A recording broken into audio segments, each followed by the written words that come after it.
اس کے بعد سال 1975 میں بھٹو نے نیشنل عوامی پارٹی کے اوپر جو ہے وہ پابندی لگائی. انہوں نے عوامی نیشنل پارٹی بنا دی. یہ بھٹو صاحب کا کارنامہ تھا. ظاہر ہے بھٹو صاحب بھی اس وقت مارشاء اللہ ایڈمنسٹریٹر تھے, چیف مارشاء اللہ ایڈمنسٹریٹر, اور وزیر اعظم بھی ہوں گے ظاہر ہے. اس کے بعد مئی 2020 میں جے سندھ قومی محاذ کے اوپر پابندی لگائی گئی. پھر سال 2021 میں ٹی ایل پی پر پابندی لگی, کیونکہ ٹی ایل پی نے کچھ ایسی کارروائیاں کی تھیں, قتل و غارت اور وہ سب کچھ اس کے اوپر. یہ کریڈٹ اس خبر کا ریسرچ کا جیو نیوز کو جاتا ہے. ہماری ٹیم نے وہیں سے یہ ریسرچ لی ہے. ویسے تو ہم خود بھی یہ ریسرچ کرتے, لیکن کیونکہ انہوں نے آج یہ سٹوری رن کی تھی تو ہم نے وہاں سے استعمال کی. کریڈٹ ان کا بنتا ہے, دینا چاہیے. اب کیا ان میں سے کوئی پارٹی بھی ختم ہو گئی؟ جواب ہے نہیں. تو کیا پاکستان تحریک انصاف ختم ہو جائے گی؟ جواب ہے نہیں. تو پھر یہ ہو کیا رہا ہے؟ پہلی بات یہ ہے کہ پابندی لگا پائیں گے؟ نہیں لگا پائیں گے. اس کی وجہ کہ کوئی ثبوت نہیں ہے. اگر ہوتے تو یہ عدالتوں میں پیش کرتے. اب کہہ رہے ہیں کہ کن چیزوں پر ہم نے پابندی لگانی ہے. ایک تو سائفر, دوسرا باہر اوورسیز پاکستانیوں نے قرارداد پاس کروائی ہے اسمبلی سے, تیسرا فورن فنڈنگ, چوتھا آئی ایم ایف کو خط وط لکھے ہیں. اس طرح کی بےہودہ باتیں جو ہے 9 مئی, اس طرح کی بےہودہ باتوں کے اوپر اس پارٹی پر پابندی لگوانی ہے. اب سائفر کیس ہو, فورن فنڈنگ ہو, یہ سب کچھ تو اٹھا کر باہر پھینک دیا. اب اگر امریکی قرارداد کے اوپر یہ پابندی لگائیں گے تو پھر جٹ جانے یا بجو, پھر امریکہ ان سے خود ہی پوچھ لے گا کہ ہماری کانگریس اگر کوئی قرارداد پیش کرتی ہے تو آپ ان پارٹی پر ہی پابندی لگا دیتے ہیں. مطلب کہ آپ اب ان کے خیال سے امریکہ سے تعلقات خراب نہیں ہوں گے. یہ کہتے تھے سائفر سے امریکہ کے ساتھ تعلقات خراب ہوئے ہیں. تو یہ بےہودہ بات ہے. اس کو میں نہیں کہہ رہا, یہ بہت سارے اور لوگوں نے اس کو بےہودہ بات کہی ہے. پیپلز پارٹی سے لوگوں نے کہا ہے کہ یہ بےہودہ بات ہے. اسی بات کے اوپر نون لیگ کے اندر سے لوگوں نے کہا ہے کہ یہ بےہودہ بات ہے. شاید خاقان عباسی صاحب نے کہا کہ یہ بےہودہ بات ہے, یہ نہیں ہو سکتی, نہ کرنی چاہیے, اور نہ ہی یہ ہو سکے گی, کیونکہ یہ سپریم کورٹ لے کے جائیں گے. اس کے اوپر فل کورٹ بنے گی. اکیلے قاضی صاحب تو فیصلہ نہیں کر سکیں گے. پوری کورٹ بنے گی, ہوگا کچھ بھی نہیں. یہ ہو کیوں رہی ہے یہ بھی میں آپ کو بتاتا ہوں بعد میں, کہ یہ سارا پروسیس, یہ سارا ڈرامہ کرنے کی کوشش کیوں کر رہے ہیں. ڈنٹونک کو کیوں اتارا گیا, بندر بیچارہ کیوں اچھلتا رہا ادھر ادھر, پوری ماچس کو ہی آگ لگا ڈالی, لیکن اس سے روٹی پھر نہیں پکنی ان کی. وہ میں بتاتا ہوں کیسے. دوسری, پہلے میں آپ کو بات ایکسپلین کر دوں کہ عمران خان ڈاکٹر عارف الوی اور قاسم سوری پر آرٹیکل 6 لگانا ہے. وہ بھی نہیں لگنا. وہ اس لیے نہیں لگنا کہ سپریم کورٹ لگانا تھا تو پروسیڈنگ شروع کرتی. سپریم کورٹ کے سامنے تھا وہ کیس. انہیں اتنے سالوں کے بعد یاد آیا. انہوں نے تو اپنا ایک آئینی حق استعمال کیا تھا, اور جو پہلے انہوں نے کیسز بنا کے اکھاڑ لیا ہے معذرت کے ساتھ, وہی انہوں نے اب اکھاڑ پانا ہے سیاسی طور پر, اور کچھ اس کیس سے بھی انشاءاللہ نہیں بننا. اچھا, تیسری بات, اوورسیز پاکستانیوں کے خلاف کارروائی کرنی. اب اوورسیز کے ساتھ یہ بڑی انٹرسٹنگ گیم کھیلتے ہیں. کچھ سادہ لوگ اس چکر میں آ بھی جاتے ہیں. اوورسیز کو یہ دھمکیاں دیتے ہیں, آپ کا ہم نے یہ کر دینا, آپ کا ہم نے وہ کر دینا. ملک اوورسیز کے بھیجے ہوئے ریمیٹنسز کے اوپر چل رہا ہے. یہ میں محاورتاً نہیں کہہ رہا, یہ اصل میں ہمارے زمانے میں, اب تو ایکسپورٹ اور کم ہو گئی, ہمارے زمانے میں 30 ارب تک ایکسپورٹ لے کے گئے تھے. وہ ایکسپورٹ جو ہوتی ہے اس کے اندر بھی امپورٹ کرنی پڑتی. مطلب اگر کپڑا بیچ رہے ہیں تو دھاگا شاگا کئی چیزیں باہر سے منگوا کے پھر کپڑا بناتے ہیں اور پھر بیچتے ہیں. تو وہ بھی تقریباً 15 ارب کی ہوگی, 20 ارب کی, 15 ارب کی, 18 ارب کی ایکسپورٹ. اصل میں 30 ارب ریمیٹنسز کے آتے تھے, سب سے بڑی اماؤنٹ باہر سے. تو اوورسیز پاکستانیوں کے خلاف انہوں نے کیا کارروائی کر لینی, پہلی بات. دوسرا, ان کے پاسپورٹ کینسل کر دینے. بھائی صاحب کون سے پاسپورٹ, اب ان کے پاس تو آپ کے ملک کے پاسپورٹ ہی نہیں ہے. 90% کے بعد جن کے ساتھ آپ کو مسئلہ ظاہر ہے, سعودی عرب میں بیچارے جو بیٹھے ہیں, دبئی میں جو بیٹھے ہیں, وہاں پر تو وہ احتجاج نہیں کر سکتے, وہاں جمہوریت نہیں ہے, وہاں تو انہوں نے قراردادیں پاس نہیں کروائیں. اصل مسئلہ تو آپ کو امریکہ والوں سے ہے, برطانیہ والوں سے ہے, یورپ والوں سے ہے, آسٹریلیا والوں سے ہے. تو ان کے پاس تو ان ملکوں کے پاسپورٹ ہیں. تو پھر آپ سوچ رہے ہوں گے کہ یہ کیوں تڑی کیوں لگائی ہے. یہ بس وہی کام کرنا ہے, اس سے انہوں نے آگ لگانی ہے اور اپنے کسی حصے کو لگانی ہے. اور حصے بھی جناب ثناء اللہ مسیح خیل صاحب کا جو علاقہ ہے نا, اسی علاقے کو انہوں نے آگ لگا بیٹھنی ہے. اور اس کے بعد ان کو سمجھ نہیں آنی کہ ہم اب آگے کریں کیا, ہم نے آگ اپنے آپ کو کہاں لگا لی. ایسی آگ انہوں نے لگانی کسی کو دسنے جوگے بھی نہیں رہنے, یہ کہ ہم نے آگ کیسے لگائی, کہاں لگائی اور کیوں لگائی. تو اوورسیز پاکستانیوں کو میرا پیغام ہے کہ یہ سوائے تڑیاں لگانے کے, سوائے آپ کو فضول میں ڈرانے کے, اس میں اور کوئی حقیقت نہیں ہے. یہ بیچارے کچھ نہیں کر سکتے. اگر یہ کر سکتے ہوتے تو یہ والی جو حکومت بیٹھی ہوئی ہے آپ سے پچھلے 2 سال سے چھتر کھاتے. جو کچھ آپ نے ان کا حال کر دیا ہے سوشل میڈیا پر, قرارداد پاس کروائی کانگریس میں, آپ نے جو کچھ کیا ہے, آپ مجھے بتائیے کہ اس کے بعد یہ اگر آپ کے لیے کچھ کر سکتے تو یہ کو خیر کرتے. کچھ نہیں یہ کر سکتے. اچھا, پھر کچھ لوگ جو ہے نا اوورسیز پاکستانی معذرت کے ساتھ ڈرامائی تشکیل بھی بہت کرتے ہیں باتوں کی. ہر ظاہر ہے اوورسیز پاکستانی بھی تو پاکستان سے آئے ہیں نا, ان میں بھی کئی دوست ہوتے ہیں جن کو ذرا بات اٹھانے کا شوق ہوتا ہے. وہ پاکستان جاتے ہیں, یا ایم ہی دوستوں کو کہیں کہ پاکستان میں پیچھے سے میرے گھر والوں کو اٹھا لیا ہے, میرا یہ کر دیا ہے. ان کا کوئی بیڈ انٹینشن نہیں ہوتی, وہ ذرا تھوڑا سا گلیمر, تھوڑا سا سمجھ لیں نا, ذرا امپورٹنٹ بن رہے ہوتے ہیں, اس سے بات پھیلتی ہے اوورسیز میں اور لوگ سمجھتے ہیں وہ چک رہے ہیں پاکستان. کچھ ایسا نہیں ہو رہا. میرے جاننے والے 20 پاکستان جاتے ہیں, بڑے ہی ایکٹیو پی ٹی آئی کے لوگ پاکستان جاتے ہیں, ایسے ایکٹیو کہ جو مطلب کہ عہدے داران ہیں, مطلب پاکستان تحریک انصاف کے عہدے داران ہیں باہر, ہماری جو تنظیم ہے اس کے پرائم لوگ ہیں, وہ باہر سے پاکستان گئے آئے, ابھی کوئی گئے ہوئے ہیں, کوئی ابھی جائیں گے. کچھ نہیں وہاں ہوتا, نہ یہ کر سکتے ہیں, نہ یہ کبھی کریں گے. میں دوبارہ آپ کو بتا رہا ہوں, آپ جب بیرونی پاسپورٹ پہ جائیں گے یہ آپ کو کوئی کچھ نہیں کرے گا, کیونکہ یہ آپ پر کوئی کیس نہیں بنا سکتے. یہ تو پہلے ہی باہر سے پیسے مانگتے ہیں, ایسی حرکتیں کریں گے تو باہر ان کے تو دورے نہیں ہوں گے, ان پر خود پابندی لگ جائے گی باہر آنے کی. تو یہ آپ کو ڈراتے ہیں.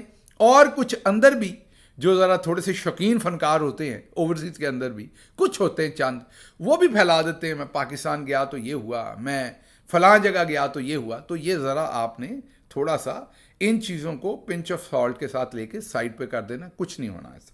اچھا جی, سپریم کورٹ کے فیصلے کے خلاف نظر ثانی. او چاچا, ابھی سپریم کورٹ کا فیصلہ آیا نہیں تفصیلی, ابھی میرا مطلب ہے کہ جاری ہوا نہیں فیصلہ تفصیلی, ابھی آپ نے نظر ثانی بھی کر دی ہے, اس کا کیا بننا ہے؟ دوسرا یہ کہ آپ نظر ثانی کریں, جو مرضی کریں, اس میں سے کیا نکلنا ہے اس فیصلے میں سے؟ مطلب وہ ججز 11-2 سے وہ فیصلہ آیا ہے, آپ زیادہ سے زیادہ 17 جج بٹھا لیں گے پھر بھی 11 جج, تو اس میں سے کیا نکلنا ہے؟ پہلے تو زیادہ جج بٹھائے نہیں جا سکتے, اسی بینچ نے سننا ہے, لیکن یہ کچھ نہیں ہو سکتا. تو میں صرف آپ کو یہ بتا رہا ہوں کہ یہ بےہودہ باتیں ہیں, لغو باتیں ہیں. یہ صرف اس کے پیچھے سازش کیا ہے میں آپ کو بتاتا ہوں. اب یہ کر کیوں رہے ہیں, یہ ساری باتیں ہوئی کیوں ہیں, یہ میں آپ کو بتا دیتا ہوں.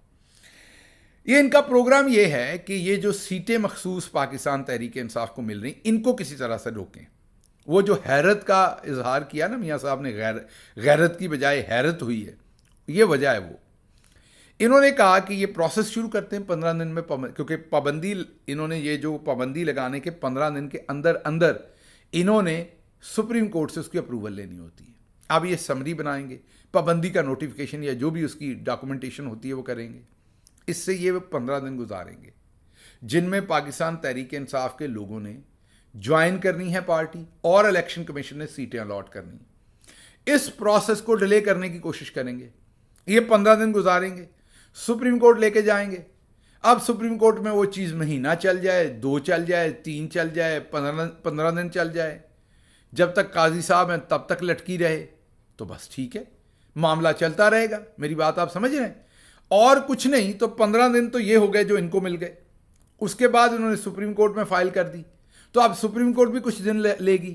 تو اس کے بعد بے شک سپریم کورٹ اٹھا کے یہ چیز ان کے منہ پہ مارے جیسے باقی ساری ماری, تو ان کو یہ سارا ٹائم مل گیا ڈیلے کرنے کا مخصوص نشستیں. یہ بکواس ہے آرٹیکل 6 کی بھی, یہی بکواس ہے اوورسیز پاکستانیوں کی بھی, یہی بکواس ہے جو سپریم کورٹ میں جو نظر ثانی کیس ہے, اور یہی بکواس ہے پارٹی پہ پابندی لگانے. تو اس کو سیریس نہ لیں, یہ آج کا تماشا ہے, ڈرامہ ہے.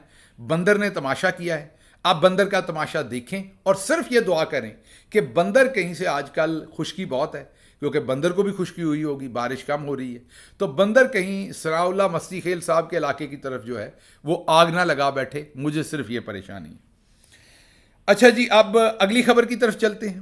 اگلی خبر جو ہے وہ ہے عمران خان صاحب کی. آج دہشت گردی کی عدالت میں پیشی ہوئی 9 مئی کی, اور وہاں انٹرسٹنگ کام یہ ہوا کہ وہاں ان کی واٹس ایپ کے اوپر پیشی کروائی گئی. جی ہاں, بہت ترقی کر رہی ہے. آپ کو ایک طرف ٹویٹر پہ پابندی لگانی ہے, واٹس ایپ پر, یوٹیوب پر, دوسری طرف انہی ایپس کو ہر جگہ یوز بھی کرنا ہے.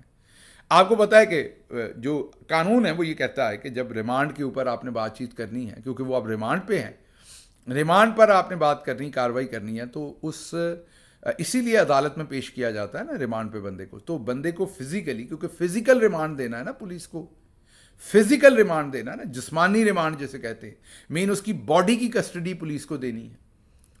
تو فزیکل ریمانڈ کے لیے اس کا فزیکل عدالت میں ہوگا, تو فزیکل ریمانڈ دیں گے نا پولیس کو. وہ فزیکلی عدالت کے پاس ہی نہیں ہے تو کیسے عدالت سپرد کرے گی پولیس کے؟ تو اس میں فزیکلی ہونا ضروری ہوتا ہے.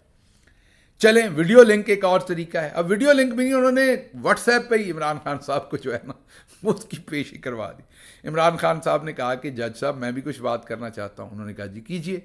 انہوں نے کہا یہ 9 مئی کی مجھے کہتے ہیں معافی مانگو. اب ہم نے تو کیا نہیں, میں تو جیل میں تھا. یہ جنہوں نے کیا وہ معافی مانگے, میں تو یہ کہتا ہوں, وہ یہ بار بار کہہ چکے ہیں. پھر انہوں نے کہا کہ میرے پر قاتلانہ حملہ ہوا, حکومت میری اپنی تھی پنجاب میں نے جو D G C, I S I کے ڈی جی سی فیصل نصیر ہیں, میجر جنرل فیصل نصیر, ان پر میں نے ایف آئی آر کروانے کی بات کی کہ انہوں نے میرے پر قاتلانہ حملہ کروایا. میری ایف آئی آر نہیں ہوئی, الٹا میرا کیس خراب ہو گیا. پھر بھی 9 مئی کی معافی میں مانگوں. تو ایک تو انہوں نے یہ بات کی. بہرحال ان کے وکلا نے اعتراض کیا کہ ان کو فزیکلی جو ہے یہاں پروڈیوس کیا جائے. یہ فون پر کیا ہوا, عثمان گل بڑی زبردست. اب آپ نے یہ نہیں سمجھنا کہ گل ہے تو اس لیے میں اس کی تعریف کر رہا ہوں. آپ اس کا کنڈکٹ دیکھ لیجئے, بڑی جام فشانی سے اس نے کیسز لڑے ہیں.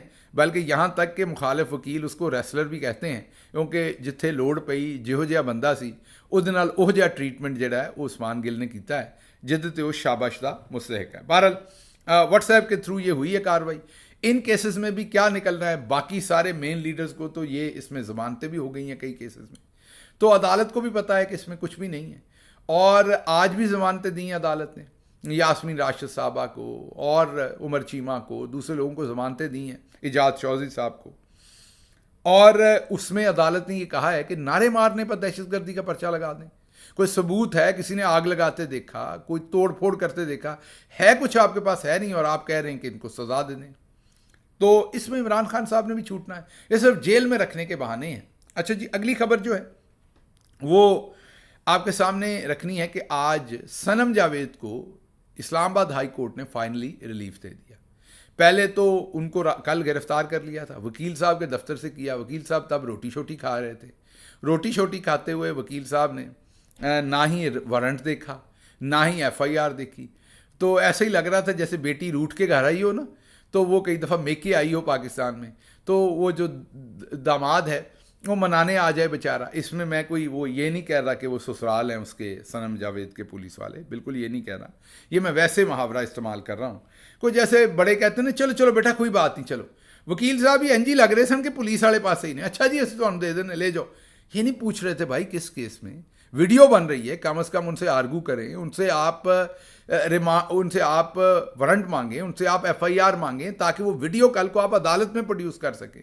کہہ رہے ہیں اچھا یہ میرے تعلق والے آگے لے جائیں جی, لے جائیں. میرا مطلب ایسے جس طرح آڑت کے اوپر بیٹھے ہوئے ہیں اور کوئی کھڑ کی بوری مانگ رہا ہے, معذرت کے ساتھ بیچاری صنم جاوید نہیں ہے, کوئی کھڑ کی بوری ہے جس کو اٹھا کے آڑتی کہہ رہے ہیں لے جائیں. اچھا خیر, یہ بھی ایک انٹرسٹنگ بات ہے, کبھی دوبارہ کریں گے کہ وکیل صاحب ہر اس کیس جس نے ختم ہونا ہوتا ہے اس میں وکیل صاحب آ جاتے ہیں. تو اینی ویز یہ اور کسی اور وقت کی کہانی ہے, اس کو کسی اور وقت پہ چھوڑتے ہیں. تو ابھی بات یہ ہے کہ ان کو رات ساری گرفتار رکھا گیا. رات ساری نہ صنم جاوید کو پتا تھا, نہ اسلام آباد پولیس کو پتا تھا کیوں گرفتار کیا ہے. اگلے دن پتا چلا کہ انہیں تو بلوچستان پولیس نے نامعلوم افراد میں ڈالا ہوا ہے. خیر ڈسٹرکٹ کورٹ نے مہربانی یہ کی کہ فیصلہ نہیں سنایا اور کہا کہ ہائی کورٹ پہلے فیصلہ کر لے, کیونکہ ہائی کورٹ میں رٹ کر دی تھی. جسٹس میاں گل حسن اورنگزیب, شکر ہے جسٹس عامر فاروق صاحب نے خود سن کے اور اس کو بھیج نہیں دیا بلوچستان, کیونکہ عامر فاروق صاحب نے تو یہی کرنا تھا.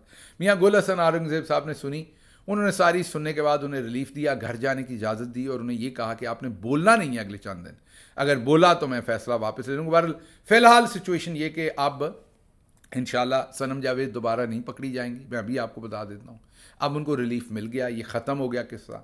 یہ جو بھی پنک پینتھر اور یہ سب کچھ چل رہا تھا پولیس کی طرف سے، یہ سب ختم ہو گیا. اس بیچاری کی جو آڈیل تھی وہ ختم ہو گئی، اس کے اوپر جو ظلم کیا گیا اتنا وہ ختم ہو گیا. اب صنم جاوید رہا ہیں. عدالت نے کیا تو 3-4 دن کے لیے، لیکن میں ابھی سے آپ کو بتا رہا ہوں، حتمی طور پر بتا رہا ہوں کہ اس کے بعد انشاءاللہ صنم جاوید ابھی مستقبل قریب میں انشاءاللہ نہ اریسٹ ہوں گی اور نہ ان کو کسی بلوچستان یا کسی جگہ پہ لے جایا جائے گا. یہ معاملہ اب یہیں ختم ہوگا. ہاں بلوچستان میں شاید جس کیس میں انہوں نے ڈالا اس میں وہ عدالت میں کانٹیسٹ کر سکیں گی، لیکن انشاءاللہ وہ گرفتار نہیں ہوں گی. اور بہت ساری خبریں ہیں، پریزیڈنٹ ٹرمپ سے ریلیٹڈ بھی کچھ خبریں ہیں، انشاءاللہ صبح کے ویلاگ میں آپ کے سامنے رکھیں گے. مجھے دیں اجازت. اللہ آپ کا حامی و ناصر ہو. پاکستان زندہ باد.